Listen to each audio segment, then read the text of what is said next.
estudiar en tres partes. Vamos a ver vamos a ver el tubo digestivo propiamente dicho. Luego vamos a ver las glándulas anexas. Entonces es un poco largo. Vamos a acabar en una clase increíble. Demora bastante. Entonces, sobre todo el tubo digestivo y glándulas anexas. Es lo más denso. El sistema digestivo, que lo conocen, ¿no? Aunque no lo crean, son un conjunto de órganos que mantienen los alimentos fuera de nuestro cuerpo. Porque la luz del tubo digestivo está fuera de nuestro cuerpo, no está dentro de nuestro cuerpo. Entonces, va a participar en funciones tan básicas como digestión, masticación, degustación, ¿no? Pero también la eliminación de los desechos. Entonces, va a compartir ciertas características como el sistema respiratorio porque tienen un origen embriológico común, sobre todo el intestino anterior, ¿cierto? Entonces, cuando hablamos del sistema digestivo hablamos de cavidad oral, tubo digestivo y glándula. ¿Por qué? Porque la cavidad oral tiene una estructura totalmente diferente a la del tubo digestivo. Todo el tubo digestivo sigue una sistematización estructural. Se parecen en casi todo, excepto en detalles que van cambiando, ¿no? Y bueno, las glándulas anexas sí son diversas, ¿no? Desde glándulas salivales, el hígado, el hígado es la más grande, la más extensa para estudiar, ¿no? Entonces, en la cavidad oral, evidentemente vamos a estudiar lengua, labios, mejillas, encías, pero no desde un punto de vista anatómico, sino histológico, un poco más enfocado. El tubo digestivo lo dividimos básicamente en esófago, estómago, intestino delgado y intestino grueso, ¿no? Intestino delgado, vamos a ver duodeno, yeyuno, ilion, el grueso es ciego, colon, recto, ¿no? Y todas sus porciones.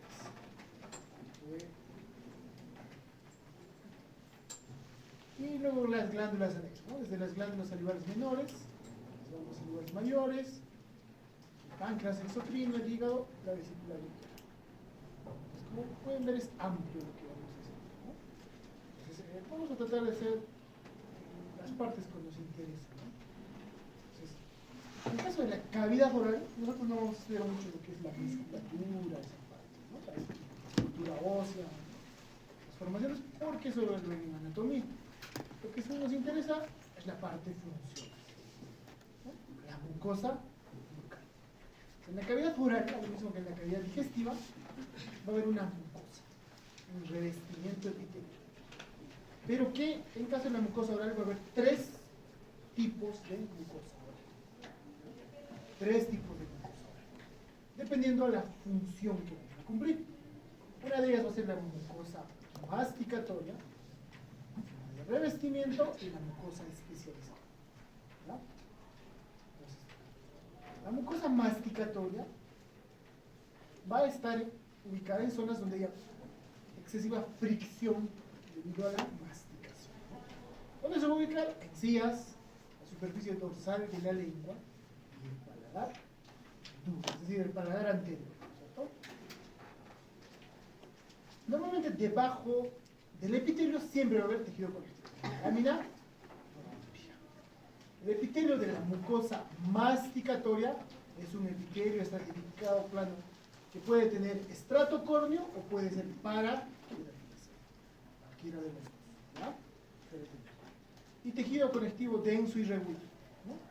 Entonces, por ejemplo, las encías, o la superficie, sobre todo la superficie dorsal de la lengua tiene mucosa paraqueratinizada, ¿no? El resto es queratinizado con estrato córneo, ¿ya? Entonces ahí vemos el paladar duro, paladar blando, ¿no? Paladar duro es la parte anterior, paladar blando es la parte posterior, ¿cierto? La mucosa de revestimiento va a revestir el resto de la cavidad oral, ¿no? Es un epitelio plano estratificado, mal pillado, es decir, sin estrato córneo. Y la mucosa especializada va a ser la que se ubica en la lengua, ¿no? La mucosa gustativa, ubicada en la superficie dorsal de la lengua, paladar blando y la faringe. O sea, sí podemos llegar a sentir sabor en la faringe, ¿no es cierto? Y va a estar representado por las papilas gustativas. Ahora, las papilas gustativas no son continuas, ¿no? Excepto las papilas filiformes. El resto son parcheados, ¿no? Zonas especializadas, y entre estas va a haber tejido, perdón, epitelial estratificado para queratinizar. ¿Ya? Entonces, tres tipos de mucosa. El segundo órgano que nos interesa es la lengua, un órgano muscular, eminentemente muscular. Hemos visto en prácticas, ¿no? Tiene músculos extrínsecos, intrínsecos, eso no nos importa mucho. Lo que nos va a importar es el resto, ¿no? Normalmente, en la lengua se le escriben 4 superficies, ¿no? Dorsal, una ventral y 2 laterales. La superficie dorsal tiene importancia porque está dividida en 2 partes bien definidas: los 2 tercios anteriores y el tercio posterior. Los 2 tercios posteriores terminan en esa B invertida que tenemos ahí, ¿no? Que están hablando silencio, no quieren eso, se salen afuera. Entonces, los 2 tercios anteriores y el tercio tienen un origen embriológico diferente. Los 2 tercios y el tercio. Y van a tener funciones diferentes. Mientras que los 2 tercios anteriores tienen una función sobre todo gustativa, participar obviamente en la masticación. El tercio posterior va a tener una función linfoidea. Hay muchas amígdalas linguales, ¿ya? Ahí.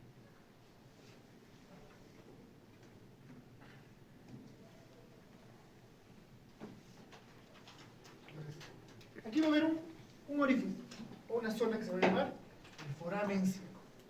Ahí parte la B invertida de las papilas circunvaladas, ¿no? Entonces, la inervación y el origen embriológico es distinto.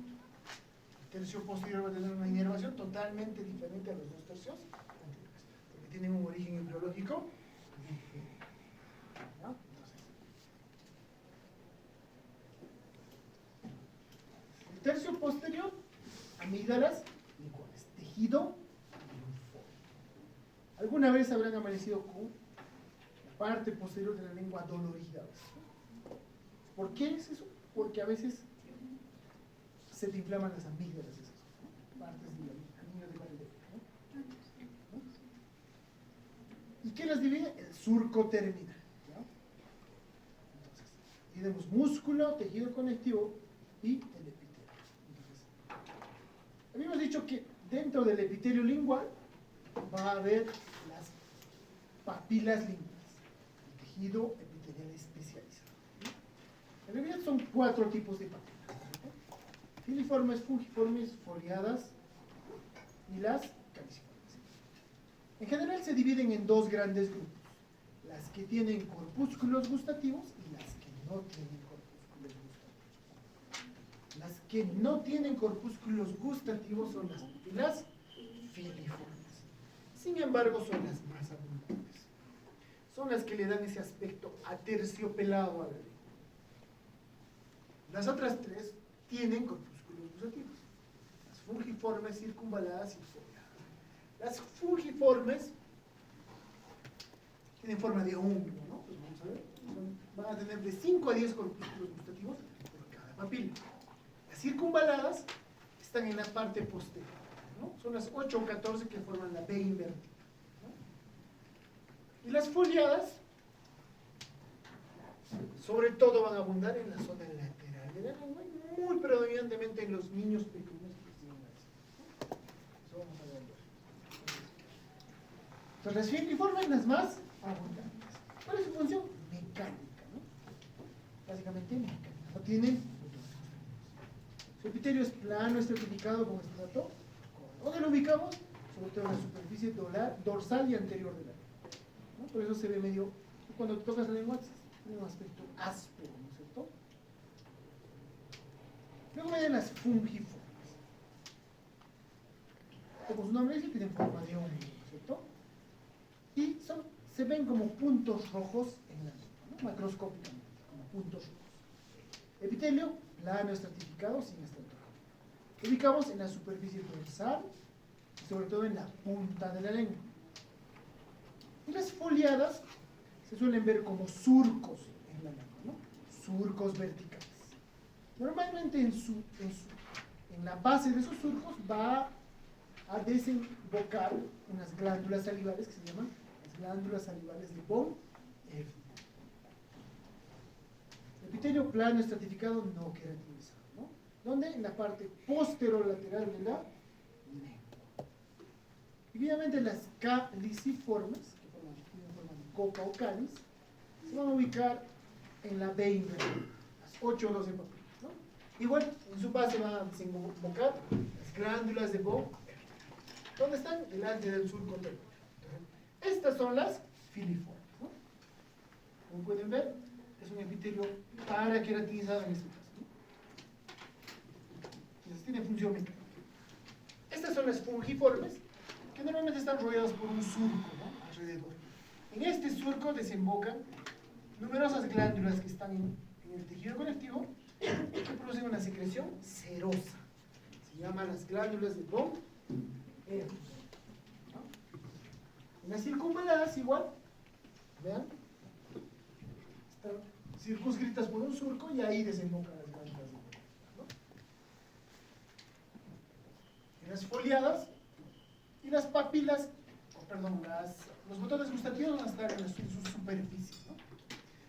Ahorita vamos a ver los botones gustativos, ¿no? Pues ahí vean otra papila, ¿no? Esta es una circunvalada o entonces, en las papilas, por ejemplo, una papila caliciforme sería así más o menos, ¿no? Ahí está su epitelio, ¿no es cierto? El epitelio. Y de cuando en cuando vamos a ver esto, unas estructuras ovaladas, pálidas. Estas estructuras. Esos van a ser los botones gustativos, ¿no? Los botones gustativos son corpúsculos gustativos, ¿ya? Van a ser los órganos sensoriales, encargados de la sensibilidad gustativa. Va a contener células alargadas, como pueden ver acá, ¿no? En realidad, 4 tipos de células. Las células más basales, que son células madre, ¿no? Van a tener células oscuras, claras e intermedias, ¿no? Estas hacen sinapsis con terminaciones y terminan en un poro pequeño, el poro gustativo, ¿ya? El poro gustativo es una abertura pequeña, ¿no? Y de este poro gustativo van a salir unas microvellosidades, donde las sustancias saporíferas van a entrar en contacto con estas prolongaciones y se van a unir a receptores específicos. A estas microvellosidades se les llama también pelos gustativos, ¿ya? Los pelos gustativos. Ahí se unen las sustancias. Normalmente los receptores van a ser canales iónicos. Los receptores de sabor van a ser canales iónicos. Normalmente se identifican 5 sabores primarios. El sabor salado, amargo, dulce, ácido y un sabor que le llaman umami. El umami es un sabor, es ese sabor rico, ¿no? Algo que te parece demasiado rico. No porque sea amargo, dulce o salado, sino porque es un sabor rico. Por ejemplo, se ha visto que aquellos alimentos que contienen algunos aminoácidos pueden desencadenar este sabor humano, ¿no? Entonces, o algunos edulcorantes, sobre todo, de aguas gasosas, tienen eso para estimular ese sabor, ¿no? Pero se ha visto, por ejemplo, en la salsa de soya, en la cocina japonesa, por ejemplo, o china también, contienen o desencadenan estas respuestas de sabor humano, ¿no?